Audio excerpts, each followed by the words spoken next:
नमस्कार। कभी सोचा है कि एक पूरे के पूरे जंगल या फिर एक महासागर में जितना भी जीवन है उसे हम एक ही तस्वीर में कैसे दिखा सकते हैं? आज हम पारिस्थितिकी के एक बहुत ही पावरफुल विजुअल टूल को समझने वाले हैं, पारिस्थितिक पिरामिड। तो चलिए शुरू करते हैं। तो सवाल यही है ना, कि जब हम किसी इकोसिस्टम को देखते हैं तो उसमें जो अनगिनत जीव हैं उनकी इतनी बड़ी मात्रा को समझने का सबसे अच्छा तरीका आखिर है क्या? मतलब इसे मापते कैसे हैं और जानते हैं? पारिस्थितिक पिरामिड इसी सवाल का एक विजुअल जवाब देता है। तो सबसे पहला सवाल तो यही उठता है कि आखिर पिरामिड ही क्यों, कोई और शेप क्यों नहीं? सोचिए जरा, पिरामिड का जो आकार है वो किसी भी इकोसिस्टम की बनावट को बहुत ही खूबसूरती से दिखाता है। एक चौड़ा बेस जो ऊपर जाते जाते पतला होता जाता है। चलिए देखते हैं कि ये पूरा स्ट्रक्चर काम कैसे करता है। देखिए, किसी भी इकोसिस्टम की नींव होते हैं ट्रॉफिक लेवल्स, मतलब पोषण के स्तर। इन्हें ना ऊर्जा की सीढ़ियां भी समझ सकते हैं। सबसे नीचे पहली सीढ़ी पर हैं प्रोड्यूसर्स, यानी उत्पादक। ये हैं पेड़ पौधे जो सूरज की रोशनी से अपना खाना खुद बनाते हैं। फिर इनके ऊपर आते हैं प्राइमरी कंज्यूमर्स, मतलब प्राथमिक उपभोक्ता, जो इन पौधों को खाते हैं। और फिर उनके भी ऊपर आते हैं सेकेंडरी कंज्यूमर्स, जो इन प्राइमरी कंज्यूमर्स का शिकार करते हैं। और बस पिरामिड का सारा राज यहीं छिपा है, क्योंकि सबसे ज्यादा जीवन और सबसे ज्यादा एनर्जी वो बेस में होती है, यानी प्रोड्यूसर्स के पास। इसीलिए पिरामिड का आधार हमेशा चौड़ा होता है। और जैसे जैसे हम ऊपर की सीढ़ियों पर जाते हैं, हर लेवल पर एनर्जी और जीवों की संख्या दोनों कम होती जाती है और पिरामिड पतला होता चला जाता है। तो चलिए अब सबसे पहले टाइप के पिरामिड को देखते हैं। ये किसी भी इकोसिस्टम को समझने का सबसे सीधा, सबसे आसान तरीका है। इसे कहते हैं संख्या का पिरामिड। अब जैसा इसका नाम है, काम भी वैसा ही है। ये पिरामिड हर लेवल पर मौजूद जीवों की बस गिनती करता है।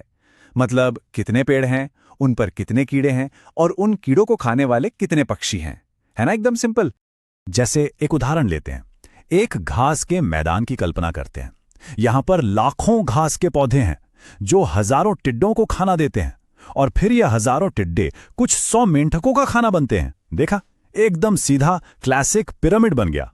लेकिन अब यहां एक बड़ा मजेदार सवाल उठता है, क्या यह तरीका हमेशा काम करता है? जरा सोचिए, क्या होगा अगर प्रोड्यूसर यानी उत्पादक गिनती में तो सिर्फ एक हो पर साइज में बहुत ही बड़ा हो, जैसे एक विशाल पेड़? और बस यहीं पर हमें संख्या के पिरामिड की सबसे बड़ी कमी नजर आती है। देखिए, घास के मैदान वाला पिरामिड तो सीधा था, लेकिन एक पेड़ वाले इकोसिस्टम में क्या होता है? बेस में सिर्फ एक पेड़ है, लेकिन उस पर रहने वाले कीड़े हजारों में हैं। तो यहां पिरामिड सीधा होने के बजाय उल्टा हो जाता है, या कह सकते हैं कि स्पिंडल जैसा बन जाता है, बीच से चौड़ा। तो ये बात तो साफ है कि सिर्फ गिनती करने से हमेशा सही तस्वीर नहीं मिलती। तो फिर गिनती के इस कंफ्यूजन को दूर करने के लिए साइंटिस्ट्स एक बेहतर तरीका लेकर आए, और वो है जीव भार का पिरामिड। अब ये जीव भार या बायोमास क्या होता है? इसका सीधा सा मतलब है किसी भी लेवल पर मौजूद सभी जीवों का कुल ड्राई वेट, मतलब उनके शरीर से पानी निकालने के बाद जो वजन बचता है वो। तो ये सिर्फ गिनती नहीं करता, बल्कि ये मापता है कि हर लेवल पर असल में लिविंग मैटर है कितना।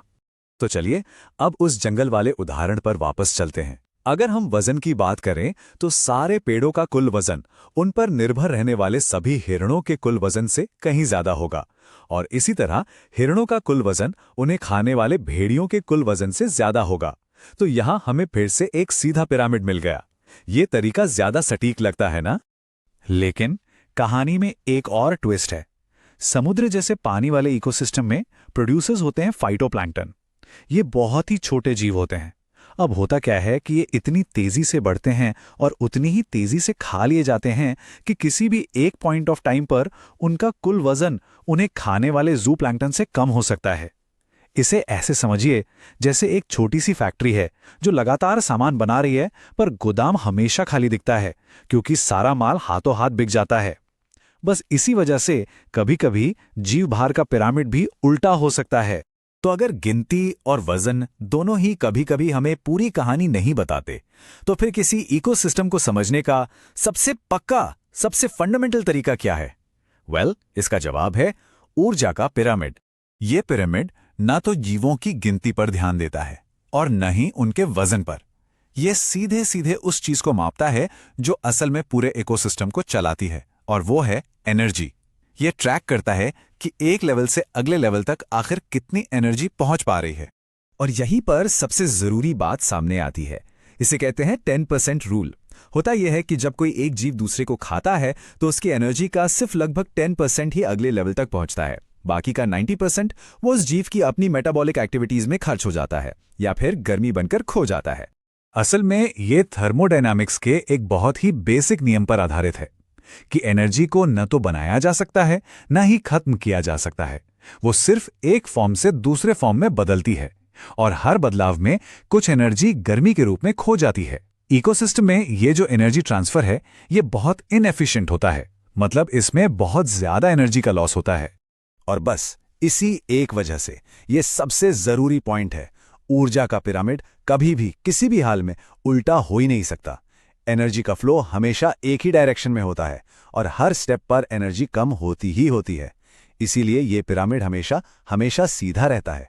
तो हमने देखा कि कैसे एक ही इकोसिस्टम को 3 अलग अलग नजरियों से देखा जा सकता है। चलिए अब इन तीनों की एक साथ तुलना करके इस पूरे कॉन्सेप्ट को समअप करते हैं। तो एक नजर इस टेबल पर डालते हैं। सबसे पहले है संख्या का पिरामिड, जो बस जीवों की गिनती करता है, और हाँ, ये उल्टा हो सकता है जैसे एक पेड़ वाले केस में। फिर है जीव भार का पिरामिड, जो कुल वजन मापता है, और ये भी पानी वाले इकोसिस्टम में उल्टा हो सकता है। और आखिर में है ऊर्जा का पिरामिड, जो एनर्जी के फ्लो को मापता है, और ये कभी भी उल्टा नहीं हो सकता, नेवर। तो इस पूरी चर्चा से मुख्य बातें क्या निकल कर आती हैं? पहली बात, इकोसिस्टम को देखने के कई तरीके हैं, संख्या, भार और ऊर्जा। दूसरी बात, संख्या और जीवभार वाले पिरामिड काम के तो हैं, पर उनमें एक्सेप्शंस हैं, वो हमें धोखा दे सकते हैं। और सबसे जरूरी बात, किसी इकोसिस्टम के असली स्ट्रक्चर को समझना है तो एनर्जी का फ्लो ही सबसे भरोसेमंद तरीका है।